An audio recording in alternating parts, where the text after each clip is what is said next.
Assalamualaikum warahmatullahi wabarakatuh. Perkenalkan, nama saya Nada Hadato Maulida dengan NIM 1860311223053 dari kelas Manajemen Dakwah semester 4. Tujuan saya membuat video ini adalah untuk memenuhi tugas praktik ceramah pada mata kuliah praktik hitobah yang diampu oleh Bapak Samsul Rifai MPD.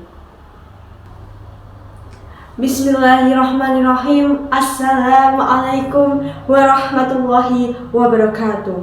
Ma'asyiral muslimin rahimakumullah. Tidak bosan-bosannya saya mengajak kepada seluruh jamaah, mari kita senantiasa meningkatkan dan menguatkan ketakwaan kita kepada Allah Subhanahu wa taala. Barometer dari ketakwaan adalah kemampuan kita untuk sekuat tenaga menjalankan perintah Allah Subhanahu wa taala dan menjauhi segala larangannya. Posisi kita berada di jalan yang telah digariskan Allah Subhanahu wa taala dengan tidak belok ke kanan dan ke kiri, akan menjadikan kita pada posisi tengah dan kuat sehingga mampu mengantarkan kita pada tujuan yang benar dan hakiki dalam kehidupan di dunia ini. Ketakwaan ini juga yang telah ditegaskan oleh Allah SWT sebagai bekal yang paling baik dalam menjalani kehidupan. Ma'asyiral muslimin rahimakumullah. Pada kesempatan kali ini saya mengajak kita semua untuk kembali merenungkan nikmat-nikmat dan rezeki yang telah dianugerahkan oleh Allah SWT dalam kehidupan kita. Segala nikmat ini adalah nyata adanya dan telah ditegaskan dalam Al-Quran Surah Al-Kautsar ayat 1 yang artinya, sungguh kami telah memberikan nikmat yang banyak. Nikmat yang telah diberikan ini tidak boleh menjadikan kita lupa sehingga jauh dari Allah SWT. Sebaliknya, nikmat ini harus mampu dijadikan sebagai sarana untuk beribadah dan membawa kita lebih dekat kepada Allah SWT. Lalu bagaimana kita mendekatkan diri kepada Allah?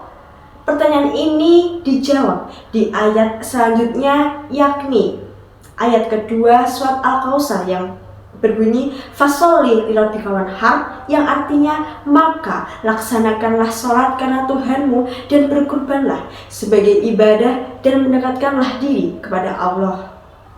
Ma'asyiral muslimin rahimakumullah. Jelas dalam ayat ini Allah memerintahkan kita untuk mendekatkan diri kepadanya dengan dua bentuk ibadah. Yang pertama adalah sholat yang memang sudah menjadi kewajiban dan rutinitas harian kita dengan melaksanakannya 5 waktu setiap hari, yakni subuh, duhur, asar, maghrib, dan juga isya. Yang kedua adalah dengan berkurban, yang merupakan ibadah tahunan dan hanya bisa dilaksanakan pada bulan Zulhijjah. Pada bulan Zulhijjah ini kita diperintahkan untuk menyembelih hewan kurban di hari raya haji atau Idul Adha pada 10 Zulhijjah atau 3 hari tasyrik, yaitu 11, 12, dan 13 Zulhijjah. Dari sisi bahasanya sendiri, kurban berasal dari bahasa Arab, yakni koruba, yakrubu kurban, yang artinya dekat. Untuk mendekatkan diri kepada Allah melalui kurban, kita dituntut berkorban, menyisihkan harta kita untuk membeli hewan kurban dan memberikannya kepada orang lain.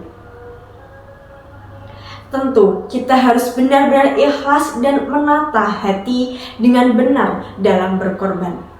Dengan berkorban ini, jangan sampai pengorbanan kita dengan mengambil harta yang kita miliki tidak membuahkan hasil dan jauh dari hakikat ibadah. Kurban itu sendiri yakni mendekatkan diri pada Allah. Jangan sampai kita salah niat sehingga kita malah akan semakin jauh dari Allah. Karena niatan yang salah seperti ingin dipuji orang dan niatan-niatan lainnya yang tidak lillahi ta'ala Ma'asyiral muslimin rahimakumullah, menyembelih hewan kurban menurut Imam Malik dan Imam Asy-Syafi'i adalah kesunahan yang diutamakan atau sunnah muakkad. Sedangkan menurut Imam Abu Hanifah berpendapat bahwa ibadah kurban adalah wajib bagi penduduk yang mampu dan tidak dalam keadaan bepergian. Nabi Muhammad SAW pun telah memberi contoh dengan tidak pernah meninggalkan ibadah kurban sejak diisyaratkannya sampai beliau wafat. Sebagai sebuah kesunahan yang ditekankan dan rutin dilakukan oleh Nabi Muhammad SAW, ibadah kurban memiliki keutamaan tersendiri, sebagaimana hadis Nabi dan Siti Aisyah yang diriwayatkan oleh Imam Tirmizi dan Ibnu Majah, yang artinya tidak ada suatu amalan yang dikerjakan anak Adam atau manusia pada hari raya Idul Adha yang lebih dicintai oleh Allah dari menyembelih hewan. Karena hewan itu akan datang pada hari kiamat dengan tanduk-tanduknya, bulu-bulunya, dan kuku-kuku kakinya. Darah hewan itu akan sampai di sisi Allah sebelum menetes ke tanah. Karenanya lapangkanlah jiwamu untuk melakukannya. Keutamaan lain dari ibadah kurban adalah sebuah ibadah yang memiliki dua dimensi, yakni vertikal dan horizontal. Dimensi vertikal artinya ibadah yang ditunjukkan hanya kepada Allah SWT, sementara dimensi horizontal adalah ibadah sosial berupa berbagai rezeki untuk membagi akan orang lain. Ketika kita mampu membagikan ke orang lain, maka kita pun akan merasa bahagia dan pada akhirnya kebahagiaan bersama juga akan mudah terwujud.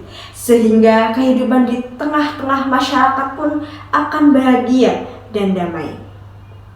Ma'asyiral muslimin rahimakumullah.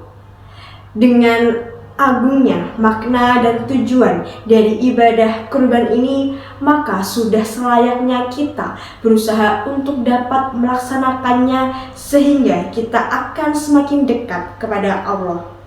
Tentu kita tidak ingin menjadi hamba yang kufur nikmat dan terputus rahmat Allah karena kita tidak berkurban.